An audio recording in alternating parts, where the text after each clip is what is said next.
Avec le Trends Invest Challenge gratuit de Trends Tendance, tout le monde peut investir. Investissez 100 000 € virtuels, gagnez 10 000 € bien réels. Participez sur investchallenge.be.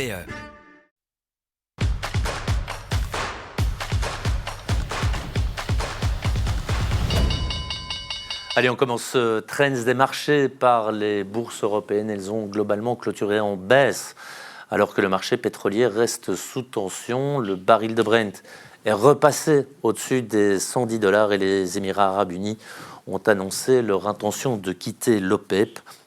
Sur Euronext Bruxelles, AB InBev a fini la séance en tête du BEL 20. Hors indice, Biotalis a poursuivi sur son élan de ce lundi, profitant toujours du feu vert de la Floride pour son biofongicide Evoca.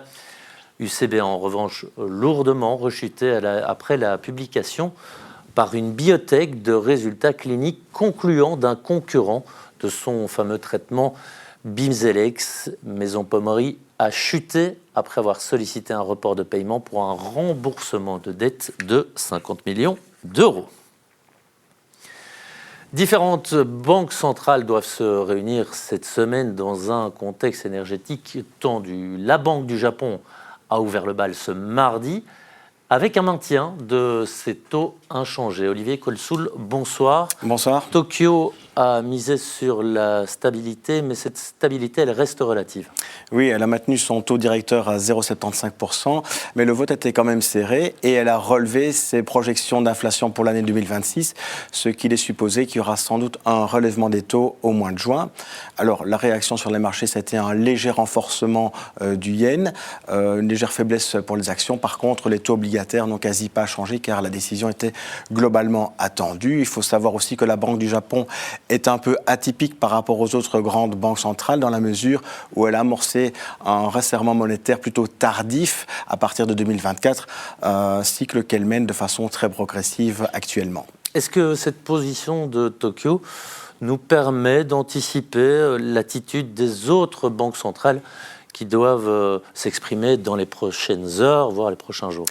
Sans doute. Alors, à la Fed qui se réunit demain, je dirais que les taux directeurs sont quand même confortablement supérieurs par rapport à l'inflation actuelle et même attendus, ce qui devrait permettre à Jérôme Powell, dont c'est la dernière réunion en tant que président demain, de maintenir un discours attentiste. Alors, son successeur, Kevin Warsh, devrait voir sa nomination être validée demain par le Sénat américain.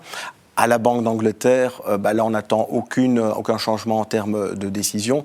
Par contre, il sera certainement utile de voir les votes individuels et de mesurer dans le camp qui serait plutôt en faveur d'un durcissement monétaire. Oui, donc il y a la Fed qui doit se positionner ce mercredi, mais évidemment, notre regard sera bien sûr tourné vers Francfort jeudi, où la Banque centrale européenne doit adresser un message qui, a priori, sera sans surprise.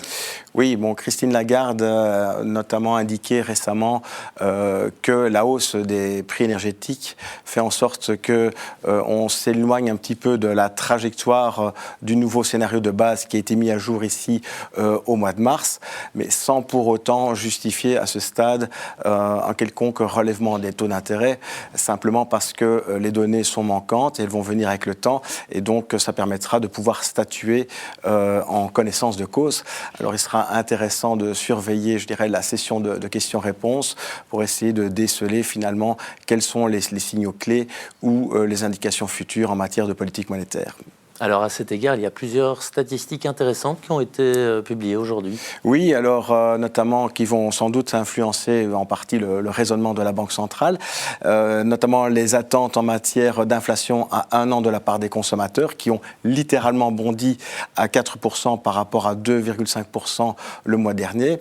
Alors il faut être quand même prudent par rapport à cet indicateur dans la mesure où il tend à surestimer l'évolution de l'inflation réelle qui se produit dans le futur. Alors un autre indicateur concerne les enquêtes sur l'octroi de crédit par les banques européennes, et là on constate un net resserrement des conditions de crédit plus fort que prévu, et ça ne va pas aider, je dirais, le contexte économique et la croissance. Et la croissance dont on a vu que les indicateurs avancés étaient plutôt en berne au mois d'avril. Donc, si on vous comprend bien, et pour résumer, pas de conclusion hâtive, ni dans un sens ni dans l'autre. Cela étant dit, maintenant le marché tape sur 2 ou 3 hausses de taux en Europe d'ici la fin de l'année. C'est exact, mais en fait, je dirais que ces attentes, elles dépendent fortement de l'évolution des prix énergétiques et singulièrement de l'évolution du Brent. On l'a encore vu récemment lorsque l'on a annoncé l'ouverture du détroit d'Ormuz le vendredi 17 avril. Là, il y a eu un fort mouvement à la baisse dans les attentes de relèvement des taux. On est passé de 3 à 1,5 relèvement de taux. Et puis, avec le temps et le fait que la situation finalement ne se débloque pas, on a vu ces attentes remonter par la suite. Oui, donc la situation qui n'est pas lisible et justement pour l'investisseur en obligations qui du coup est en quête de repères, en 30 secondes, quel est le message qu'on peut faire passer ce soir? Mais je dirais qu'avec la hausse des courbes obligataires, les rendements sont devenus un petit peu plus intéressants qu'il y a quelques semaines. Pour l'investisseur en ligne individuelle, eh bien, c'est plutôt une bonne opportunité pour en acheter actuellement. C'est vrai que les fonds obligataires, eux, sont soumis à l'évolution des marchés, sont plus volatiles. Leur performance est relativement décevante depuis le début de l'année et même sur une période d'1 an, alors que le rendement à l'échéance tourne autour de 3%. Par contre, sur 3 ans, on a en fait, en quelque sorte, le rendement auquel on est censé s'attendre. Donc, on tourne autour de 3%. Donc, en fait, la patience est récompensée au fil du temps. Elle est toujours récompensée, cette patience. Merci Olivier Colsoul d'être passé nous voir. Et bien sûr, à bientôt. À bientôt. Voilà qui marque la fin de ce Trends des marchés. Je vous souhaite une belle soirée.